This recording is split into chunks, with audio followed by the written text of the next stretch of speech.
Sang suami yang kejam ditulis oleh autor Miki Mouse 24 dan saya narasikan sebagai pengisi suara. Episode 49 TSJK 47. Selamat mendengarkan semuanya. Wah, si ibu asisten cakep bener deh. Seluruh Rahmat berdiri duduknya melihat takjub pada Alicia dengan tampilan barunya. Hush, yang sopan. Teringat Hilda pada Darius yang ikut berdiri menyambut kedatangan asisten CEO itu. Seketika Darius tersadar. Selamat siang Ibu Asisten Alicia, ucap Hilda dan Darius bersamaan, juga kompak menundukkan kepala hormat. Alicia mencepitkan bibir atas reaksi berlebihan mereka, lebih tepatnya menggoda Alicia. Ada yang bisa kami bantu Ibu? Lanjut Hilda bertanya sopan pada Alicia, yang tiba-tiba mengunjungi ruang kerjanya selama magang di perusahaan Prasetyo. Bodoh ah! Alicia mendaratkan bawangnya di meja kerja Darius, yang bersebelah dengan meja kerja Hilda. Silakan duduk di sini Bu, ucap Darius menarik kursi tamu di depan meja kerjanya, yang biasa dipakai karyawan saat melakukan konselor pada Darius. Alicia memutar bola mata jengah, kemudian beranjak. Namun alih-alih duduk, Alicia malah mencipta kepala Darius, kemudian melangkah ke meja kerja Hilda dengan santai. Au, sakit woi, kaget Darius. Kan makan yuk. Anjak Alicia menarik lengan Hilda tanpa mendengar persetujuan dari si empunya. Gue kagak diajak nih, tawa Darius menunjuk dirinya memelas. Yus, tolongin, diculik gue. Hilda sontak histeris dengan tangannya teruruk ke arah Darius, seolah meminta pertolongan. Tenang, mereka bertiga ini peserta malam istimewa, jadi mereka punya ruangan khusus yang terpisah dari karyawan lain. Jadi mereka bebas menganggap kantor milik mereka jika dalam ruangan konselor lantai 3 itu. Gue mah kalau penculikan bentuk kayak gini gue ikhlas mah diculik. Terus Darius. Alicia terus menyeret badan Hilda, mengabaikan kekonyolan kedua sahabatnya. Saat sudah berada di ambang pintu, Alicia berbalik sempat merasakan Darius tak menyusul. Di belakang sana, Darius kembali duduk anteng, memeriksa data karyawan yang hari ini mengajukan konsultasi. Si ayah malah sok sibuk, ucap Alicia. Culik abang Neng, tahu Darius mengulurkan tangan, masih dengan posisi duduk. Lo gue culik, sini nak bukan pintu, ucap Alicia memasuki peran. Baik mak, Darius segera bangkit dan berlari kecil bukan pintu. Alicia, Hilda dan Darius memasuki restoran dengan celotehan remeh ala mereka. Jadi mereka tak lepas dari tawarannya. Mereka duduk di meja tengah-tengah restoran, tak menyadari bahwa ada mata yang dari tadi mengawasi di pojok. Sejak mereka keluar dari lobi perusahaan, menyeberang hingga memasuki restoran. Krrrt, Alicia merogoh ponselnya. Suami ganteng calling. Mata Alicia memulai sempurna. Sungguh narsis si tuan arogan itu. Ya, pasti Daniel sendirilah yang memberi nama kontak itu. Ingat Alicia belum masukkan kontak siapa-siapa di ponsel Apple Pro-nya. Begitu juga Hilda dan Darius. Mata mereka seolah melompat keluar dengan apa yang dilihatnya. Habis ngerampok di mana, El? Tanya Hilda. Matanya masih fokus pada benda segi 4 warna silver di tangan Alicia. Alicia tersadar dan menanya, kalau lo jujur sekarang, gue akan minta bantuan bokap gue ngebantu ringanin hukuman lo. Lanjut Hilda. Ya, papanya Hilda adalah seorang abdi negara, polisi. Alicia mencepit mengabaikan panggilan dari tuan suaminya. Kagak, gue gak ada bakat mencuri kasih sayang ayah kandung aja gue gagal.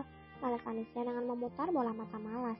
Terus, kenapa lo bisa pakai barang-barang mahal, baju, rok, lo, ponsel juga?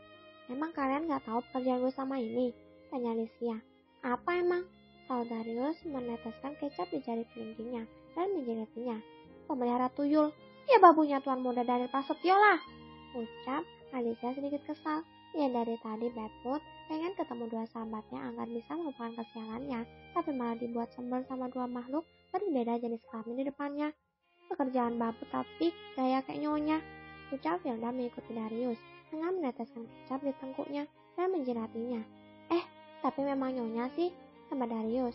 Kata Tuan Daniel sakit kalau lihat babunya memakai pakaian murah. Jelas Alicia marah. Dasar sultan mah, itu calon mantan. Hilda kembali menjerat telunjuknya baru saja ditetesi kecap oleh Darius. Kemudian Darius meneteskan juga pada kelingkingnya dan menjilatinya lagi. Alicia mendesah pelan. Nah itu, bentar lagi gue didepak. Si pemilik hati sudah kembali, ucap Alicia menatap sahabatnya yang masih sibuk dengan kecap. Apa Hilda dan Darius sangat lapar, sampai kecap pun dilahap dengan tangan. Pelayannya lama banget sih ngantar pesanan mereka. Bisa botol kecap ini di tangan Hilda dan Darius. Ya udah lo ikut gue aja, Gue akan nanggung biaya hidup lo selama lo belum dapat kerjaan, tawar Darius dengan tatapan tangan masih dijilat, menatap Alicia. Makan-makan nak yang banyak supaya cepat besar. Alicia mengangguk-angguk malas dengan tawaran Darius. Tangannya menepuk-nepuk pundak Darius, menyuruhnya melahap makanan yang baru saja disajikan di meja oleh pelayan. Alicia bisa saja bergantung pada Darius, mengingat Darius ini anak dari anggota DPRI. Pasti mereka tak kekurangan ekonomi, hanya saja Alicia tak mau memberatkan sahabat lelakinya itu. Selagi Alicia masih bisa bertahan, Alicia akan berjuang. Nanti, jika Alicia tidak lagi tahu harus apa atau mau kemana, mau tak mau, Alicia akan membebani kedua sahabat baiknya ini. Mereka menikmati makan siang itu dengan lahap, dengan dibumbui candaan. Kadang juga obrolan serius selesai, Alicia tiba-tiba merasa gerah, padahal ruangan restoran sangat sejuk mengingat semua AC menyala. Alicia gelisah terlihat dari gerak-geriknya yang tak nyaman duduk. Sesekali Alicia mengibas-ibaskan keringat bercucuran di keningnya. Lo gak apa-apa? Tanya Darius yang diangguki Firda membenarkan. Tangan Darius seruru menyuruh kening Alicia. Tiba-tiba, darah dalam diri Alicia mendidih dapat sentuhan dari Darius. Alicia mengepakkan tangan kuat mengusir rasa kurang ajar itu yang tiba-tiba menjalar dalam dirinya. Alicia bahkan pernah bersentuhan lebih dari ini dengan Darius, misalnya merangkul atau Alicia yang dirangkul, bersandar pada budak Darius, mengadang-adang Darius. Tapi Alicia tak mengalami rasa seperti ini sekarang. Yang ada hanya disentuh pada dahi dan wajar saja dilakukan Darius maupun Firda jika mereka khawatir pada kesehatan Alicia. Namun kenapa kali ini ada rasa aneh ingin meminta sentuhan lebih dari seorang Darius atau pada lelaki? Alicia menepis tangan Darius dengan kasar, kemudian beranjak pamit ke toilet. Darius dan Firda saling bertatapan, merasa aneh dengan sikap Alicia. Kebelet kali, tadi sotonya aja merah gitu. Firda mengangkat bahu berusaha berpikir positif, ingat Alicia memang menaruh banyak saus pada soto yang dimakannya tadi. Sementara seseorang di pojok sana tersenyum menang. Yes, berhasil. Serunya kemudian beranjak mengikuti Alicia.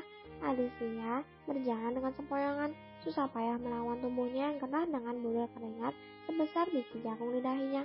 Baru saja Alicia menyalakan keran wastafel, tiba-tiba ada seorang yang membekap mulutnya dengan sapu tangan yang berhasil melenyapkan kesadaran Alicia. Alicia sempat sontak, namun kalah dengan tenaga wanita parubaya di belakangnya. Ya, terbata akibat nafasnya yang pendek-pendek. Alicia melihat pantulan orang itu di cermin. Meski memakai topi dan masker, Alicia sangat hafal dengan sorot mata ibu tirinya itu. Kemudian, buk, tubuh pingsan Alicia terjatuh ke lantai toilet yang dingin. Maria tak mau repot-repot menopangnya. Bantu saya mengangkat tubuhnya, ucap Maria pada seseorang di sana, mengangkat teleponnya. Oke para pendengar semua, sampai jumpa di episode selanjutnya. Kalau kamu mau dengar audiobook lebih banyak dan gratis, segera download AudioTune.